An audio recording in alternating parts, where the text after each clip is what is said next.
Bora para o fechamento mensal da carteira do canal para setembro de 2025, onde eu quero mostrar para vocês uma alteração que eu fiz na minha carteira de investimentos com as vendas de alguns ativos e o racional por trás das minhas decisões. E no final quero mostrar o meu radar de ações, 3 ações para vocês analisarem. Olá pessoal, meu nome é Rafael. Peço para curtir e comentar o vídeo desde já, que me ajuda muito no canal. Sem enrolação, bora lá? Então, antes de mais nada, mostrando a rentabilidade das minhas ações na carteira, que atualmente encontra-se em 14,85.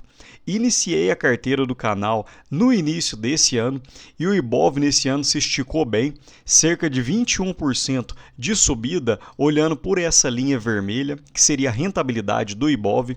Porém, isso não me incomoda nem um pouco, visto que eu tenho construído uma carteira para longo prazo e principalmente as minhas principais ações, que seriam Banco do Brasil e BB Seguridade, no ano de 2025 têm sofrido, então isso acaba puxando a rentabilidade da nossa carteira. Porém, são teses que eu ainda acredito e ainda podem me trazer boas alegrias para os próximos anos. Outro ponto, perceba a rentabilidade de forma mensal da minha carteira, em que a maioria dos meses eu consegui ficar no verde, uma rentabilidade positiva. E uma frase do braço direito do Warren Buffett, que seria o Charlie Munger, em que ele fala que não é necessário fazer coisas extraordinárias para obter resultados extraordinários. Você só precisa ser um pouco melhor que a média por muito tempo.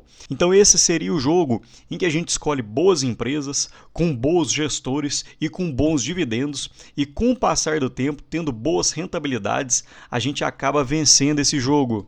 Falando um pouco da minha carteira de ações, hoje detenho cerca de 9 ativos na minha carteira: BB Seguridade, Banco do Brasil, Banco ABC, Marco Polo, Caixa Seguridade, Banco Bradesco, Petrobras, Ferbasa e Irani. E grande parte delas tiveram altas em setembro, porém não foram nada fora da curva, sem altas expressivas. Apenas a Caixa Seguridade, que subiu cerca de 6%, e o Banco Bradesco, que também subiu cerca de 6%. E para quem acredita que o Ibovespa encontra-se nas máximas, percebam nesse gráfico fantástico feito pelo pessoal da Trigo no Capital, que mostra o ETF EWZ, que seria o Ibovespa, porém em dólares. Então percebam que hoje, teoricamente, estaríamos bem próximo das mínimas históricas. Então, atualmente, esse ETF encontra-se na faixa dos 28 mil dólares, bem parecido com outras crises passadas, quando ocorreu o Covid, o impeachment da Dilma e na crise do subprime. Então todos esses foram bons momentos de compra, visto que após um certo período a bolsa voltou a subir forte, tanto no subprime, quanto no impeachment e quanto no Covid. Então possivelmente, apesar do Ibovespa na máxima, nós poderíamos estar olhando para boa oportunidade de compra. Outro ponto que eu gosto sempre de chamar a atenção é que, apesar do Ibovespa estar na máxima, esse não é um indicador que eu olho tanto.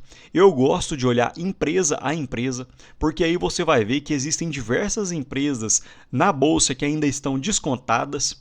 Outro ponto é que o Ibovespa é uma cesta com cerca de 60 e poucas empresas, e diversas dessas empresas que encontram-se no Ibovespa você não investiria. São empresas endividadas que não pagam dividendos, com péssimas perspectivas. Então seria bom a gente olhar empresas caso a caso.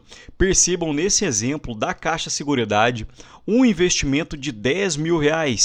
Quem conhece o canal sabe que eu havia comprado no preço de cerca de R$13,80, R$13,70, e após isso a Caixa deu uma certa disparada, mas eu ainda acredito que ainda detém uma boa margem de segurança, visto que é uma empresa que tem entregue altos resultados. Porém, percebam a diferença que faz você comprar boas empresas a bons preços.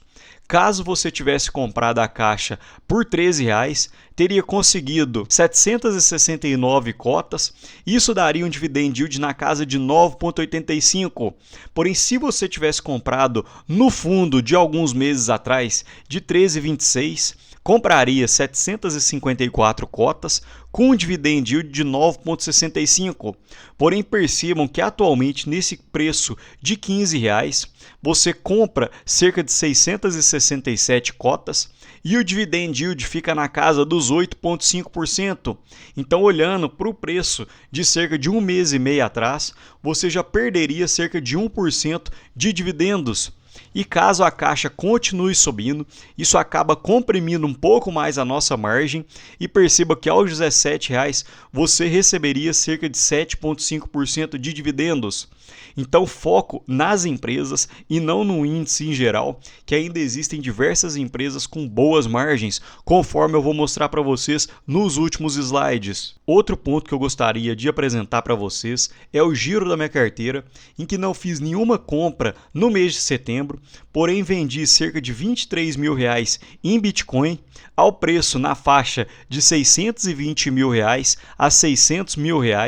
Isso foi justamente porque eu e mais um sócio estamos finalizando a construção de 2 kitnets. Já falei para vocês, quem é seguidor do canal sabe que eu detenho cerca de 4 kitnets, 4 estúdios, e dentro do nosso terreno ainda havia espaço para finalizar, então decidimos construir mais 2 kitnets. Essa é apenas uma foto ilustrativa, mas é bem parecido com os estúdios que eu detenho.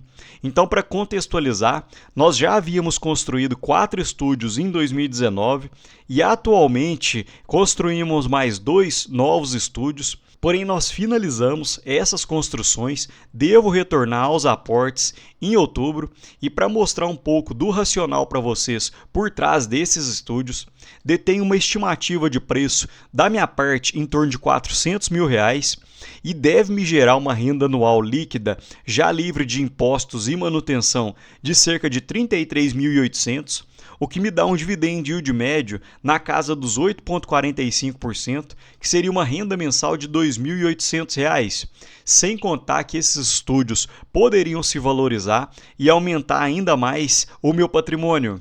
Falando um pouco da minha distribuição de ativos, pouca coisa mudou entre agosto e setembro de 2025. A participação de ações aumentou, do Tesouro Direto e de ETFs internacionais, mas isso foi muito porque a participação de cripto caiu, visto que eu fiz essa venda. E eu sempre gosto de colocar esse destaque para vocês, que hoje eu detenho 3 kitnets que são avaliadas em R$ 400 mil.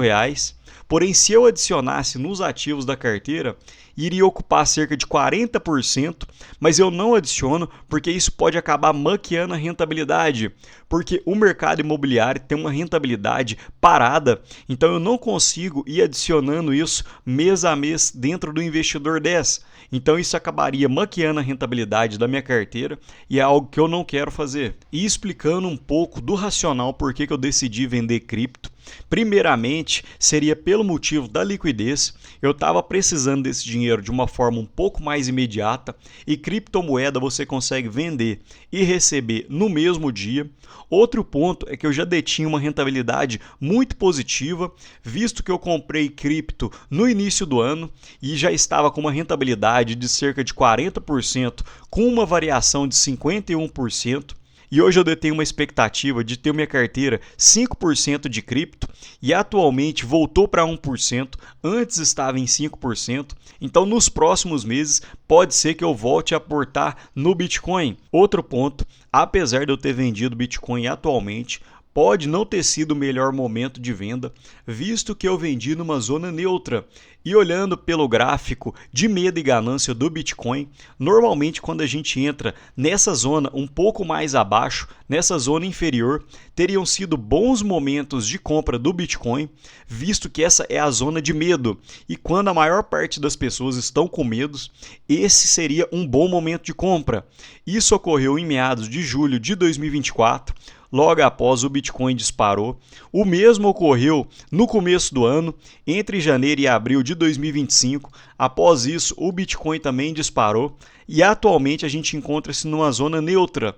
Então poderia possivelmente chegar próximo a essa banda inferior e seria um bom momento de compra. Outro ponto, apesar das vendas de R$ 23 mil em Bitcoin, o meu valor patrimonial caiu em cerca de 12 mil, justamente porque a rentabilidade da minha carteira em setembro foi positiva, então acabou compensando de certa forma as vendas do Bitcoin. E hoje 92% do meu patrimônio é de trabalho ativo, ou seja, de valor aportado do bolso, e 8% de valor passivo dos rendimentos do próprio investimento. Então, com o passar do tempo, o valor passivo tende a aumentar e o valor dos seus ativos que você retira do bolso tende a diminuir. À medida que seu patrimônio for aumentando, você tende a ter maiores dividendos, maiores rentabilidades, e isso acaba sendo a maior parte da sua carteira. Passando um pouco pelos meus investimentos internacionais, hoje invisto apenas no ETF VOO, que é um ETF que replica o S&P 500, então sem muita novidade. Eu não tento escolher ação por ação na Bolsa Americana, porque esse é um mercado já bem desenvolvido. Nos últimos 20 anos, nem mesmo o Warren Buffett conseguiu bater o S&P 500, então eu prefiro ficar apenas num ETF que replica o S&P, e no último mês uma boa elevação de 4% olhando por esse índice. Porém, eu já venho falando há alguns meses que aparentemente a Bolsa Americana encontra-se esticada. Atualmente encontra-se com um preço sobre lucro na casa dos 27,45. Mês passado encontrava-se com 27,17. Então esticou ainda mais.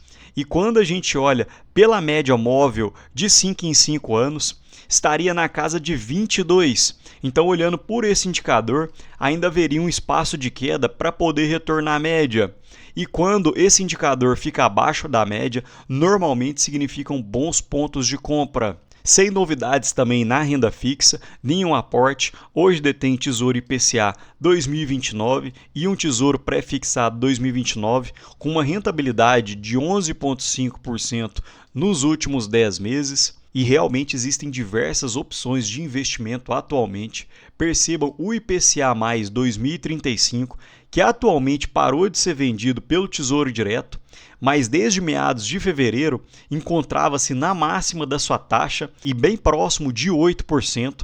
Isso aconteceu apenas na crise política em meados de 2016. Então a renda fixa também encontra-se muito positiva nos últimos meses. Falando um pouco de proventos, atualmente detém uma média mensal, olhando desde o início do ano, de R$ 1.300. E setembro não foi tão positivo olhando para dividendos, cerca de R$ 1.160 de proventos em dividendos.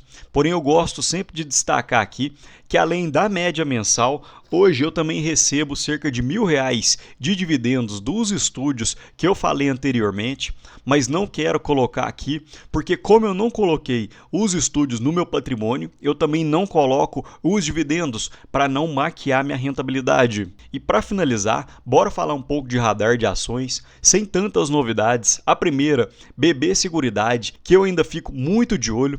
Em 2026 deve ser ainda um ano desafiador para BB Seguridade, mas mesmo assim deve pagar proventos na ordem dos 12% a 13%. E uma alta queda de cerca de 23% olhando os últimos 4 a 5 meses, principalmente porque o pessoal já tem colocado no preço da ação que 2026 vai ser um ano um pouco mais complicado, porém são nesses momentos que a gente poderia aproveitar para poder juntar mais cotas dessas ações para poder receber dividendos.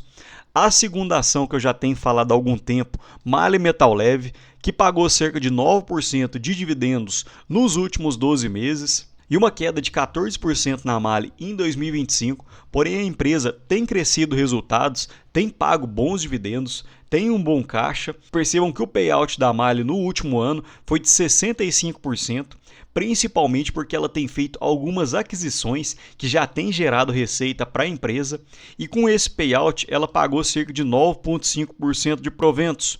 Porém, normalmente a Mali paga um payout de 90%, o que na cotação atual daria um dividend yield de 13%.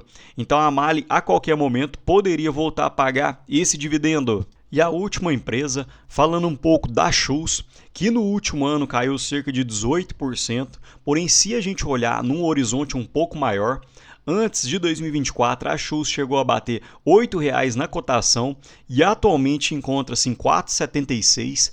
Então uma queda bem acentuada olhando os últimos anos. A Schultz pagou cerca de 7% de dividend yield olhando os últimos 12 meses, mas eu quero chamar a atenção para a minha planilha pessoal, que olhando o lucro líquido projetado para 2025, hoje a Schultz teria um PL de 6,08, ainda 25% abaixo das suas médias dos últimos 10 anos e com um payout de 45%, um dividend yield projetado de 7,4%.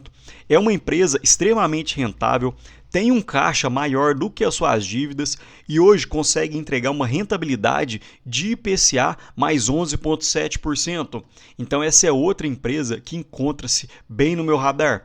Mas me conta aqui, pessoal, eu quero saber como que foi a sua rentabilidade no mês de setembro. Foi boa? Foi um pouco pior? Me fala um pouco aqui nos comentários. No mais, deixo um ótimo dia para vocês e um abraço.